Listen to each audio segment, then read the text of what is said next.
This bustling restaurant in Bangalore's Kasturi Nagar is visited by 700 to 800 customers each day. A visit to this small eatery is a daily ritual for many of its loyal customers. Yeah, I always consume here. Whenever I come on this way, I come and consume here. Kali dosa and pulao.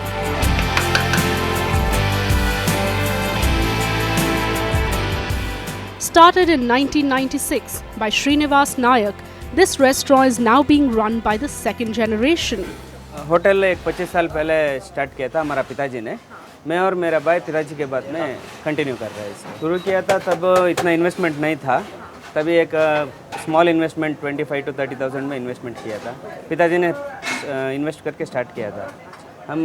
तभी हम school में जा रहे थे, support कर रहे थे. A small self-service restaurant, but with dreams and potential to be a much bigger one. But only if it can manage to expand.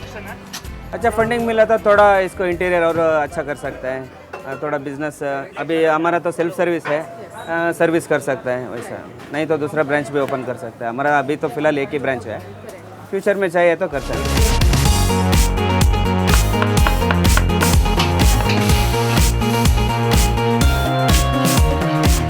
Inayat Ansari, another budding entrepreneur in Bangalore who has set up his dream restaurant called the Hanging Garden. Inayat has invested all his life savings into building this beautiful place, but is now struggling for funds. We started this last year in December. When I was putting the plan together, we had a budget in our mind, and then by the time we put this restaurant together, the whole budget went 30% more than what we had planned. Basically, all the raw materials was 20% more than what I had expected. So my whole budget went for a toss. Hanging Garden, to succeed and expand, needs to invest in marketing to make its presence felt in the competitive restaurant business. And it needs to raise money in order to do this.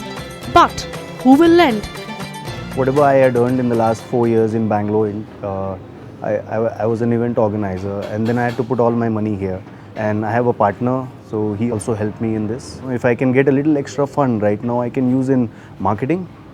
Because what I see right now is, after spending all the money in my staff, rentals, everything, I don't have any much money left for my marketing. So if I can get a little extra money, I can get a better staff, a better positioning of the restaurant. See, right now I'm in Kasturi Nagar, where the rentals are very less, and I'm on the terrace. So extra money would definitely help in getting things better, I would like to open a chain of hanging gardens for sure. But then this first one is only taking all my effort, everything. For India to explore its true potential and emerge as an economic superpower, engaging and supporting small businesses has to be at the center of any government's policies. And this Modi government seems to be focusing on exactly that. The groundwork is being laid and the policy is being structured, a good sign of this government's intent. The SMEs form the backbone of our economy. They account for a large portion of our industrial output and employment. The bulk of service sector enterprises are also SMEs. Most of our SMEs own account enterprises. Most importantly, a majority of these enterprises are owned and run by SCs, STs and OBCs. Financing of this sector is of critical importance, particularly as it benefits the weakest section. There is a need to examine the financial architecture for this sector. A new financial architecture whose building blocks are being set. The government has formed an action committee to suggest the way forward. The Finance Ministry, RBI, MSME Ministry, industry experts and all other stakeholders have a representation in this committee. It will work to find solutions towards enabling easy and organized credit for small businesses, while accessing the current structure of flow of finance to this sector, with a special emphasis on credit for self-employment-based MSEs, particularly those established by SC, ST, OBC entrepreneurs. The voices from the traders community echo similar sentiments. They call for a financial architecture free from Basel and banking norms that will promote the growth of small business finance companies and encourage greater participation in this sector. Government से जो है ना या bank से loan इतनी आसानी से मिल जाए उनको कोई दिक्कत ना आए और ना ही इनसे कोई जो है ना ज़्यादा डॉक्यूमेंट्स मांगे जाए, ना ही ज़्यादा इनसे कोई सिफारिश की जाएगा। अभी तक की सेल्फ ऑर्गेनाइज सेक्टर के पास में किसी भी तरीके की बैंकिंग की लोन की सुविधा नहीं उपलब्ध है। एक लेवल तक ना टोटल टैक्सेस, टोटल रजिस्ट्रेशन, कोई रिक्वायरमेंट, हर चीज़ को ख़त्म कर दीजिए, कोई वहाँ पर इंस्पेक्टर या किसी को जाने की जरूरत ना पड़े। गारंटर्स मांगे जाते हैं, वो हमारे पास गवर्नमेंट एम्प्लॉयड होगा या तो तभी गारंटर्स मिलेंगे। गारंटर्स हमारे गवर्नमेंट एम्प्लॉयड इतने हैं नहीं, और इंडस्ट्री को फाइनेंस मिल जाता है, हम लोगों को कोई नहीं देता और इतनी कंडीशनें लगा देते हैं कि बहुत मुश्किल है। हमारे जो जीडीपी के अंदर हमारा 45% हिस्सा है व्यापारियों का, और व्यापारियों को सिर्फ 4% लोन मिलता है। See the basic problem is obtaining finances from the core banking sector. तो हमें direct access to the bank के साथ मिनिमम रेट ऑफ इंटरेस्ट में उसको इजी एक्सेस होना चाहिए। ये लड़ाई हमारा नेशनल लॉकर फेडरेशन हम लोग कर रहे हैं। तो जीएसटी बहुत सारी प्रॉब्लम्स दूर करेगा ट्रेडर की। On the other side, we bring you one of the main drivers of this government's financial reform drive, the Union Minister for the MSME sector, Mr. Kalraj Mishra. तो गांव में भी अभी हमने किराना और ये सब चर्चा चले ना, गांव में भी इस प्रकार के लोगों को हम इनकरेज कर सकते हैं।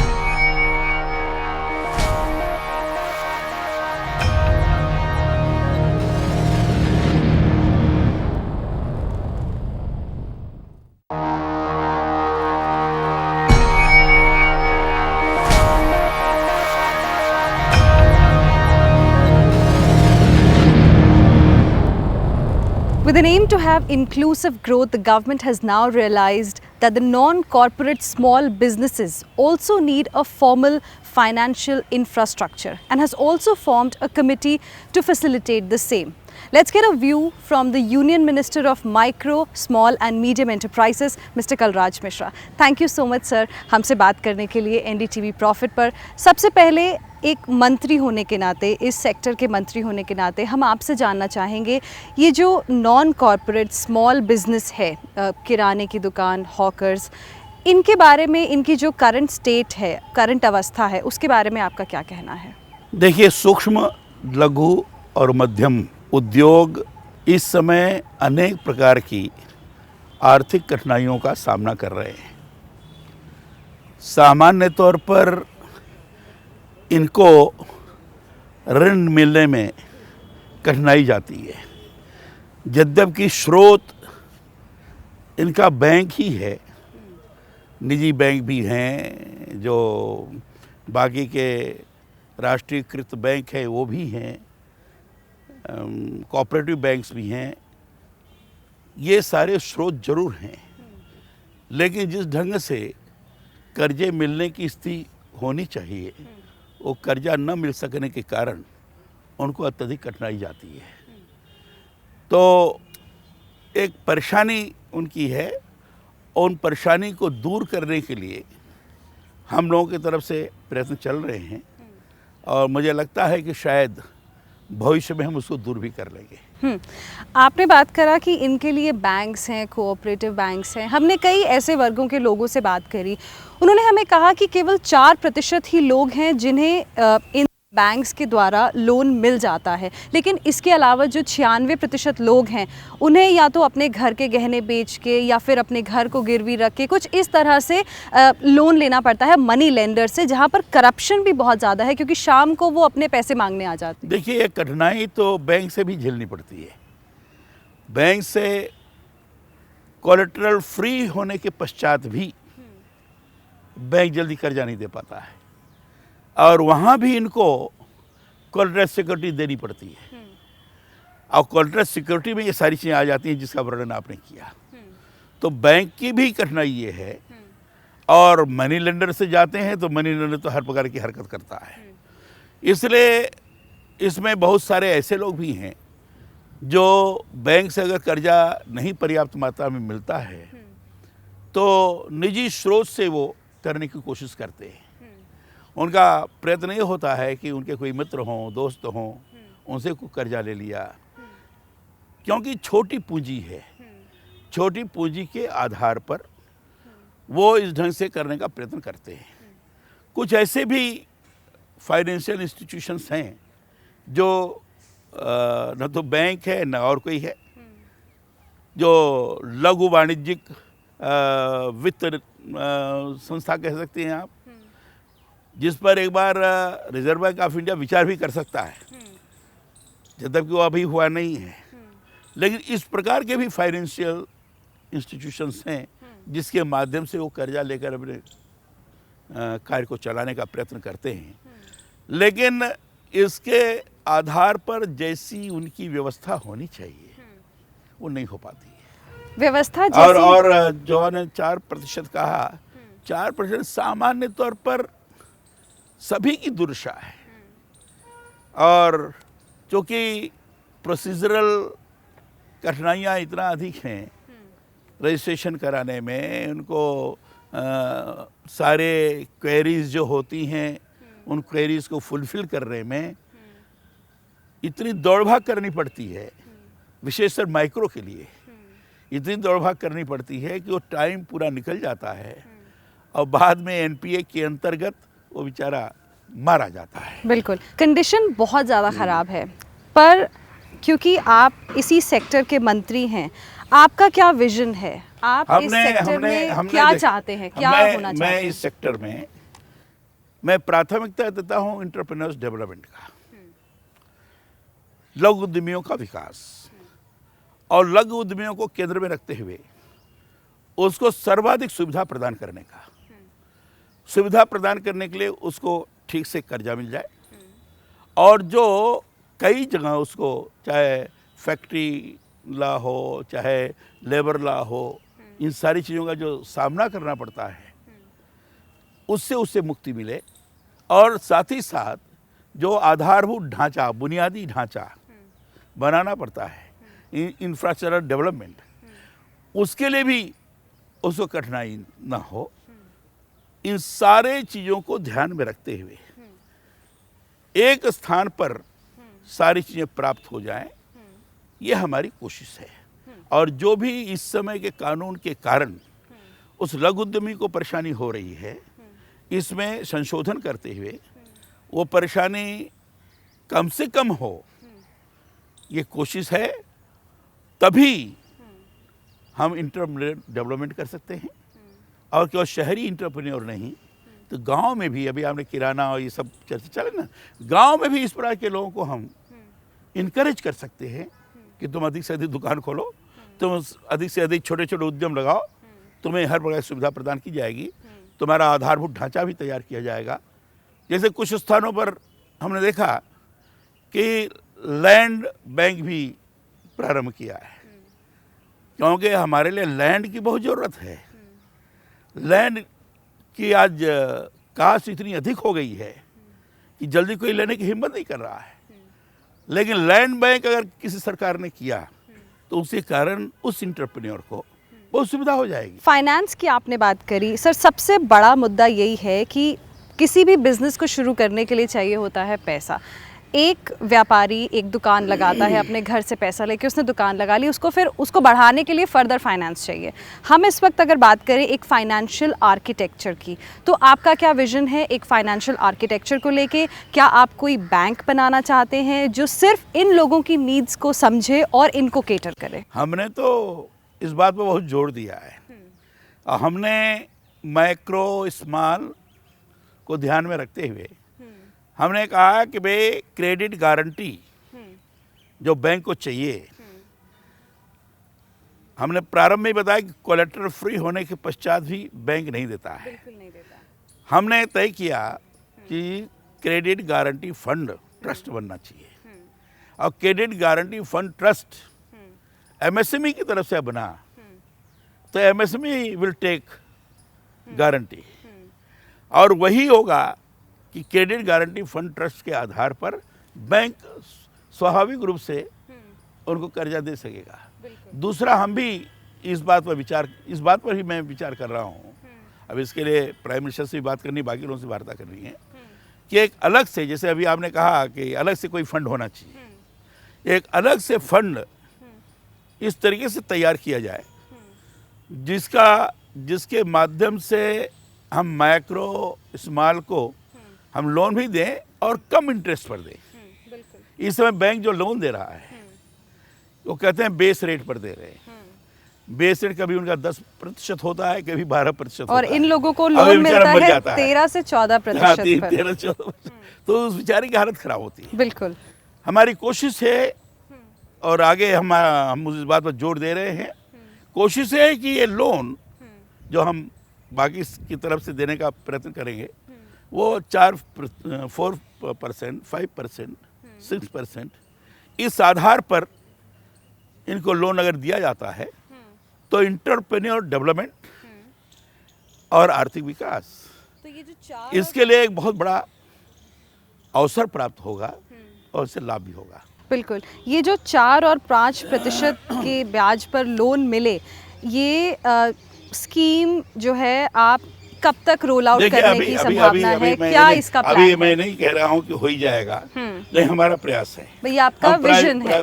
प्राइवेट तौर पर मैंने वार्ता भी करनी शुरू की है, कुछ लोग तैयार भी हुए हैं, लेकिन ये सब होने के बावजूद भी जब तक हम प्रधानमंत्री जी से और बाकी अपने सारे कोलीग्स से परामर्श करने के पश्चात उनके तरफ से एक आश्वस्ति नहीं प्राप्त कर लेते हैं, तब तक करना अभी उपयुक्त नहीं होगा। लेकिन मुझे पूरा विश्वास है कि अगर इस दिशा में हमने एक उसका स्वरूप बना लिया, ढांचा बना लिया, तो भविष्य में हम इसका अच्छा लाभ प्रदान कर सकते हैं।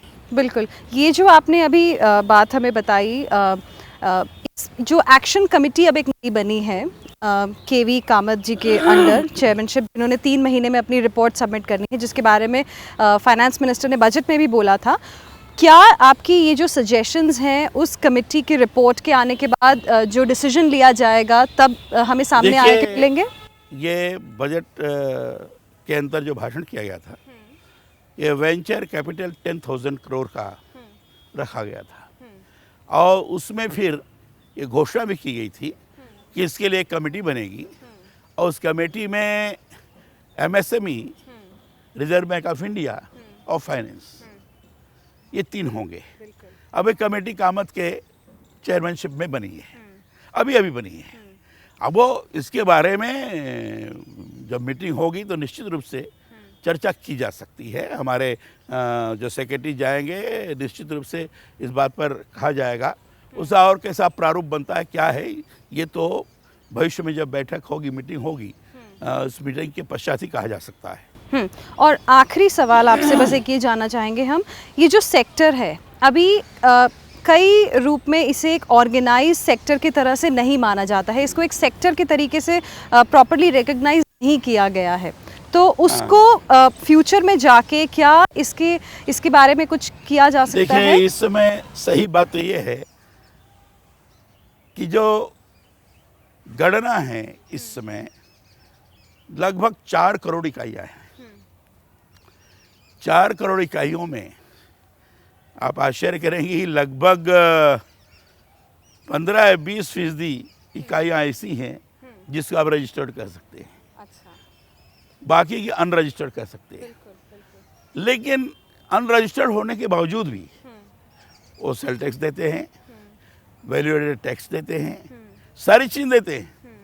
अगर इन प्रक्रियाओं को रजिस्ट्रेशन के अंतर्गत मान लिया जाए, शायद इस पर विचार चलेगा भी। हम एक MSME पर एक पॉलिसी बना रहे हैं। हमारी कोशिश है कि ये इन सारी चीज़ों को उसमें लेना चाहिए। अब उसको कहाँ तक स्वीकृति मिलती है हम नहीं कह सकते, पर आपने काम करना शुरू कर दिया है।